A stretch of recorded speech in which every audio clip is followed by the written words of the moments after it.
जय गुरु जी। Welcome to my channel your astro lady. आज हम बात करने वाले हैं रिलेशनशिप्स के ऊपर, क्योंकि ये बहुत ज़्यादा प्रॉब्लम्स जो हैं आज के टाइम पे मैं सुनने को मिल रही है। एंड बहुत सारे लोग हैं जो आज के टाइम पे मुझसे मेजरली जो क्वेश्चंस होते हैं या जो सेशंस होते हैं, तो सबके ज़्यादातर जो प्रॉब्लम्स हैं वो रिलेशनशिप को लेके ना बहुत ज़्यादा हैं। कईयों की रिलेशनशिप में प्रॉब्लम्स हैं, कईयों की मैरिड लाइफ में प्रॉब्लम्स चल रही हैं। अब ये जो प्रॉब्लम्स हैं ये यूजुअली आज के टाइम में थोड़ी सी ज़्यादा बढ़ गई हैं।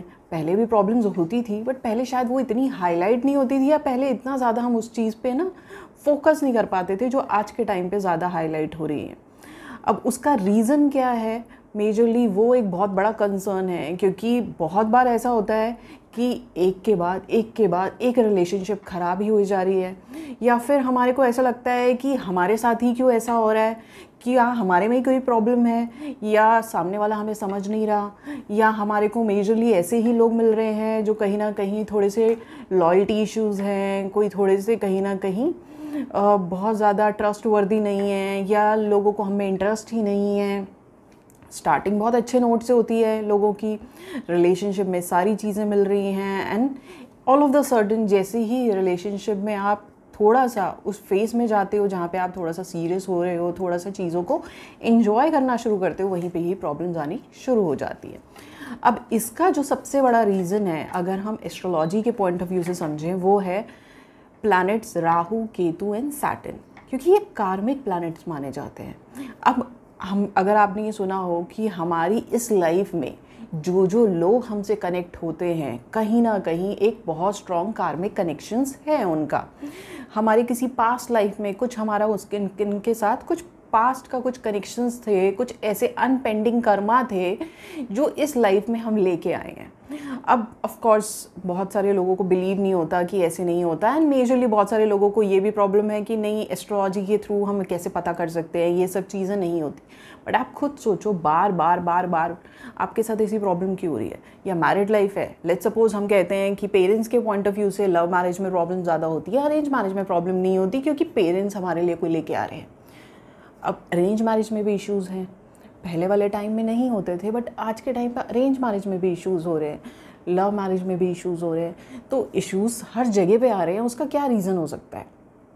उसका एक सबसे बड़ा रीज़न जो मैंने आपको बताया कि एक जो हमारे प्लैनेट्स हैं, सैटर्न, राहु, केतु, ये कार्मिक प्लैनेट्स माने जाते हैं। कार्मिक इन अ सेंस कि हमारे पास्ट के पेंडिंग कर्मास को दिखाते हैं।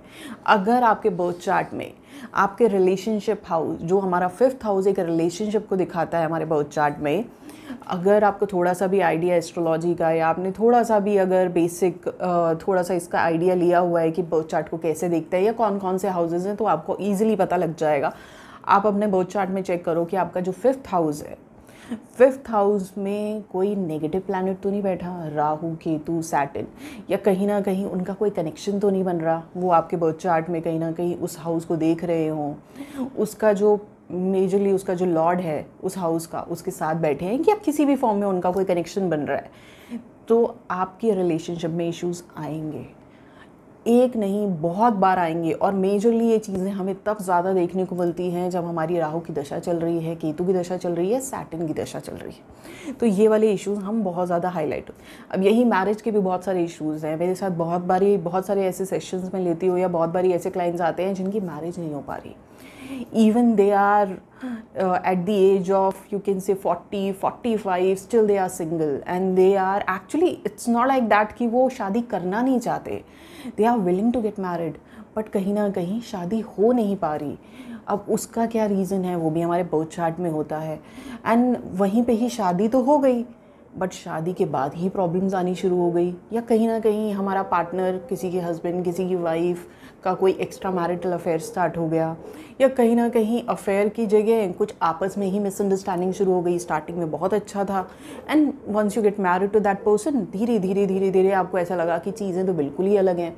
शायद वो इंसान ही कुछ और था जिससे हमने शादी करी थी, और ये तो बिल्कुल ही डिफरेंट इंसान है। जो मैरिटल इश्यूज़ हैं, जो आज के टाइम पे बहुत ज़्यादा हाईलाइट हो रहे हैं, या बहुत ज़्यादा डाइवोर्स के केसेस हो रहे हैं, बहुत ज़्यादा सेपरेशन बढ़ रहा है, उसका एक बहुत स्ट्रॉन्ग इंडिकेशन हमारे बर्थ चार्ट में दिखाई दे जाता है।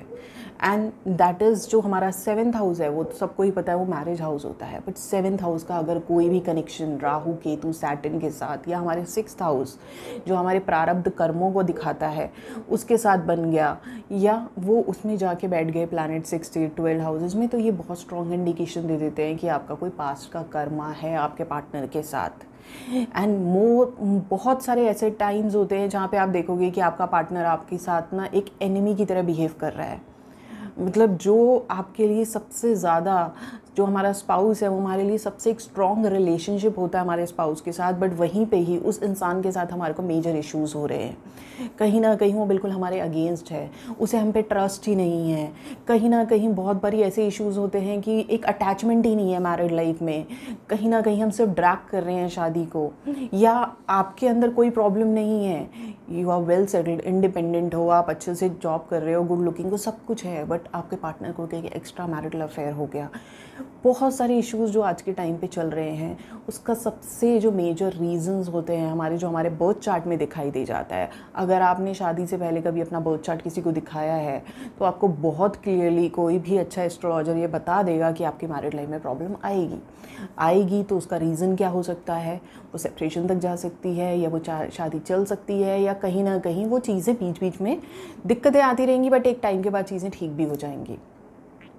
एंड वहीं पे ही अगर हम रिलेशनशिप की बात करें, चलो शादी तो एक नेक्स्ट स्टेप है, अगर रिलेशनशिप में इश्यूज़ आ रहे हैं, बहुत सारे आज के टाइम पे यंगस्टर्स जो हैं, जो टीनेजर्स हैं, ऐसे लोगों को सबसे ज़्यादा प्रॉब्लम फेस हो रही है कि रिलेशनशिप एक के बाद एक रिलेशनशिप में दिक्कतें ही आ रही हैं।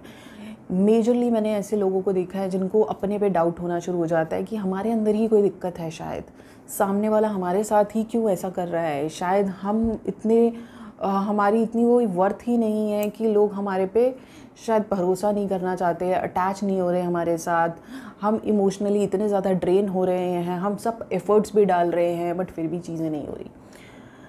देखो, जब एक कार्मिक रिलेशनशिप होता है ना, तो इसका मतलब तो यही है कि आपके कर्मा जुड़े थे कहीं पे, और शायद आपने किसी पास्ट लाइफ में अपने रिलेशनशिप्स में बहुत ज़्यादा मिसयूज़ किया रिलेशनशिप्स का, लोगों को चीट किया, लोगों के साथ गलत तरीके से बिहेव किया, लोगों को टेकन फॉर ग्रांटेड लिया, किसी को हर्ट कर दिया, जो इस लाइफ में आपके साथ बैक टू बैक वो प्रॉब्लम्स फेस हो रही हैं। अब वो प्रॉब्लम हम फेस तो कर रहे हैं, बट वो उसका एंड कब होगा, या वो हमेशा ही ऐसे रहेगी? देखो, आपने बहुत बार ऐसा एक रिलेशनशिप फेस किया होगा जहाँ पे ना एक स्ट्रॉन्ग कहीं ना कहीं अटैचमेंट है, एक स्ट्रॉन्ग कनेक्शन है, आप कितनी भी कोशिश करो आप उस इंसान से दूर जा ही नहीं पा रहे। लॉजिकली आप सोचोगे तो आपको लगेगा कि नहीं, शायद ये रिलेशनशिप मेरे लिए नहीं है, बहुत सारी ऐसी चीज़ें हैं जो हम दोनों के बीच में सही नहीं हैं, ये कहीं ना कहीं डिफरेंट इंटरकास्ट है, या फैमिली बैकग्राउंड में डिफरेंसेस हैं, या अगर हम देखें तो हमारी कंपैटिबिलिटी इश्यूज़ हैं, बट स्टिल एक बहुत स्ट्रॉन्ग कनेक्शन है उस इंसान के साथ कि आप कितनी भी कोशिश करो आप बार बार उसकी तरफ चले जाते हो, आप उसे छोड़ ही नहीं पा रहे। आप कोशिश भी करोगे छोड़ने की तो किसी ना किसी फॉर्म में आप उससे कनेक्ट हो जाते हो, या सामने वाला ही बार बार आपके पास आता है, चाहे वो आपके साथ मिसबिहेव कर रहा है, चाहे वो आपके साथ बात नहीं कर रहा, बट आउट ऑफ नोवेयर जैसे ही आप डिस्कनेक्ट हुए वो आपके पास आ गया। तो इट शोज़ कि कार्मिक कनेक्शन जो है, यानी कर्मा जो हमारे जुड़े हैं, देखो आपकी सोल को पता है कि हमारी उस सोल के साथ एक कर्मा है इस लाइफ में, जो हम कॉन्शियस माइंड के साथ चल रहे हैं, हमारे को शायद वो कॉन्शियस माइंड में समझ नहीं आ पा रहा कि क्या है, क्या रीजंस है, बट आपकी सोल तो जानती है, सामने वाली सोल को, उसको तो पता है कि there is some kind of strong karmic connection जिसकी वजह से मैं बार बार उसकी तरफ वो लेके जाएगा आपको। एंड आप जब इतने ज़्यादा परेशान हो जाओगे कि ये क्यों हो रहा है, मुझे उस जगह से निकलना है, या मुझे उसके साथ चीज़ें ठीक करनी है, देखो इसे ठीक करने का एक चीज़, एक सबसे बड़ा जो एक, अगर हम कहें कि हमें कैसे पता लग सकता है हमारे कर्म ख़त्म हो गए, जो भी हमारे पेंडिंग कर्मा थे रिलेशनशिप को लेके या मैरिज को लेके, बहुत बार मैरिज में भी इश्यूज़ आते हैं, बहुत सारे लोग होते हैं एक के बाद मैरिज ख़राब हो रही है, बट उनको ये लगता है कि हमारे साथ ही क्यों प्रॉब्लम है। देखो, प्लैनेट्स ऑफ कोर्स दिखाते हैं कि देयर इज़ अ प्रॉब्लम, वो कर्मा है, बट एक हमारे ऊपर, हमारे अंदर भी एक फ्री विल होती है, कहीं ना कहीं हमारी विल पावर क्या कहती है वो हमारे हाथ में है। प्लैनेट ने तो दिखा दिया, देखो बर्थ चार्ट में प्रॉब्लम है, अब अगर हम कहें पास्ट लाइफ, पहले भी हमारे जो पेरेंट्स की जनरेशन है, हमारे ग्रैंड पेरेंट्स की जनरेशन है, वहाँ पे भी प्रॉब्लम होती होगी, बट वहाँ पे वो डाइवोर्स केसेस क्यों नहीं होते, या वहाँ पे वो वाली चीज़ें इतनी ज़्यादा हाईलाइट क्यों नहीं हुई जो आज के टाइम पे हो रही हैं। उसका रीज़न ये है, देखो बर्थ चार्ट तो पहले भी होते थे, आज भी होते हैं। उन लोगों को ना पता नहीं होता था शायद बर्थ चार्ट में क्या है, या फिर वो उस चीज़ को ये मान के चलते थे कि ये हमारी शादी में ये दिक्कतें आ रही हैं, बट हमारे पास अब और कोई ऑप्शन नहीं है इससे निकलने का। शादी हुई है तो हमारे को निभाना पड़ेगा एट एनी कॉस्ट। तो हम उस पर काम करते थे। आज के टाइम पे ना हम काम नहीं करना चाहते। हमें लगता है कि हमें एक इजी वे आउट चाहिए, दिक्कत आ रही है, नहीं हो पा रहा, तो इट्स बेटर कि निकल जाओ। हमारे बर्थ चार्ट में किसी ने बता दिया था कि नहीं आपका तो डाइवोर्स होगा, तो कोई फ़ायदा नहीं। देखो प्लैनेट्स आपको सिर्फ ये दिखाएंगे इस एरिया में प्रॉब्लम है। If you want to be in that marriage, वो आपके ऊपर है। आप उसमें अगर एफर्ट्स डालोगे, आप कहीं ना कहीं थोड़ी सी एक्सपेक्टेशंस कम करोगे उस रिश्ते में, चीज़ें चल जाएंगी। एंड कर्मा हमारे को बताते हैं, लेट्स सपोज आपका एक रिलेशनशिप ख़राब हो गया, आपने बहुत सफ़र किया उसमें, चाहे शादी है चाहे रिलेशनशिप है, आप जब उससे निकल गए, आप दूसरे रिलेशनशिप में भी सेम पैटर्न फॉलो कर रहे हो। आप वहाँ पे भी बहुत इमोशनल थे, यहाँ पे भी बहुत इमोशनल हो, वहाँ पे भी आपने कहीं ना कहीं आप गिवर थे, आप देते गए, आप एफर्ट्स डालते गए, सामने वाले को आपने बहुत ज़्यादा प्लीज़ किया, सिर्फ ये सोच के, इस डर में कि कहीं ये दूर ना हो जाए। अब यही गलती आप बार बार रिपीट कर रहे हो। देखो वो आपके लिए लेसन था, वो आपके कर्मा थे कि आपको फेस करना पड़ा, आपने सफ़र किया उस रिलेशनशिप में।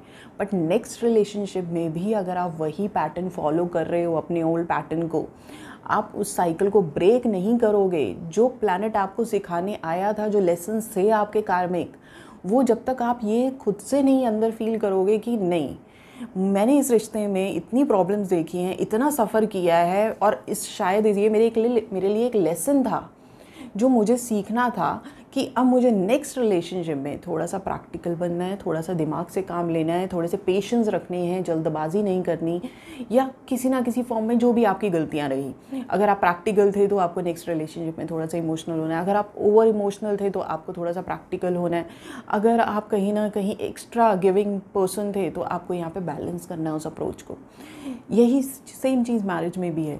जब तक हम अपने ओल्ड पैटर्न को ब्रेक नहीं करेंगे, उस साइकिल से नहीं निकलेंगे, तो वो प्रॉब्लम्स बार बार आप फेस करते रहोगे, क्योंकि प्लैनेट आपको सिखाने आया है, उसने आपको एक लेसन देना था, आपके कर्मा जुड़े थे, उसने आपको सफरिंग दी, उसने आपको कुछ सिखाया। हर प्लैनेट हमें कुछ सिखाने आता है, specially Rahu, Ketu, Saturn. Negative planets हैं, हम डरते बहुत हैं, बट अगर वो आपको कुछ सफरिंग दे रहे हैं, उसके पीछे हमेशा एक स्ट्रॉन्ग लेसन होता है। अगर आप वो लेसन समझ गए, अगर आपको ये फील हो गया कि ये शायद इतना सफ़र मैंने किया है, और आप उससे, उस सफ़रिंग से आप कहीं ना कहीं एक समझदारी से निकले हो, आपने बहुत कुछ सीखा है, तो आप नेक्स्ट रिलेशनशिप में उस पैटर्न को फॉलो नहीं करोगे। और आप देखना, अगर आपने उस साइकिल को ब्रेक कर दिया ना, जो आपके ओल्ड पैटर्न थे, अपने आप आपके रिश्ते सुधरने शुरू हो जाएंगे, क्योंकि प्लैनेट ने जो सिखाना था आपने सीख लिया। बट अगर आप बार बार वही गलती रिपीट कर रहे हो, यानी आप बार बार उसी कर्मा को लेके आ रहे हो, आप सीख नहीं रहे, तो ये एक सबसे बड़ी प्रॉब्लम है जो कहीं ना कहीं एक रिलेशनशिप में लोग फेस कर रहे हैं। क्योंकि हम ना गलतियों से सीख नहीं पाते, हम बार बार वही चीज़ रिपीट करते रहते हैं। हमें लगता है कि हमारा नेचर है। देखो आपका नेचर है, बट कोई भी अगर रिश्ता ख़राब हो रहा है, कहीं से भी कोई प्रॉब्लम आ रही है, तो वो कुछ ना हमें सिखाने के लिए आ रही है। और वो सफ़रिंग का रीज़न ही कहीं ना कहीं ये है कि बहुत स्ट्रॉन्ग जो कार्मिक रिलेशनशिप्स होते हैं, वहाँ पे हमें कुछ सीखना है। क्योंकि पास्ट लाइफ में हमने कुछ गलतियाँ ऐसी कर दी हैं कि हमने उस रिश्ते को, उस रिलेशनशिप वाली साइड एंगल को, या मैरिज वाली चीज़ों को बहुत ज़्यादा ना लाइटली लिया, उनका मिसयूज़ किया, अपने पार्टनर को हर्ट किया, तो इसलिए हमारे को इस लाइफ में सफ़र करना पड़ रहा है। बट ऐसा नहीं है कि आप थ्रू आउट लाइफ सफ़र ही करोगे। एक रिश्ता ख़राब हो गया तो हम उससे जो सीख पाए, उस रिलेशनशिप में जो गलतियाँ हमारी हुई, उसको आगे मत लेके जाओ। उस पैटर्न को वहीं पे आप ब्रेक करके देखो, अपने आप आपको समझ आ जाएगा। अब ये कैसे डिफ्रेंशिएट करना है कि वो कार्मिक है भी या नहीं, बहुत सारे ऐसे रिश्ते हैं जो इसी लाइफ में भी मिले हमें। कार्मिक के लिए मैंने आपको बताया, अगर आप थोड़ा सा भी बर्थ चार्ट देखना जानते हो तो अपनी बर्थ चार्ट में आप 5th हाउस को देखोगे, रिलेशनशिप वाली चीज़ें बता देगा। मैरिज हाउस 7th हाउस है, उसमें आपको पता लग जाएगा कोई भी नेगेटिव प्लैनेट यानी राहु केतु का कहीं पे भी शनि का कनेक्शन है तो यानी कार्मिक कनेक्शंस बने हुए हैं। तो ये कुछ चीज़ें हैं जिसे देख के या समझ के हम चीज़ों को थोड़ा ठीक कर सकते हैं। बाकी अगर आपको कोई भी डाउट्स हैं, कुछ ऐसे क्वेश्चंस हैं आपके, तो ज़रूर आप अपना मेंशन करना एंड आगे वाले सेशंस में हम कुछ और चीज़ों को क्लियर करेंगे। तब तक के लिए जय गुरु जी।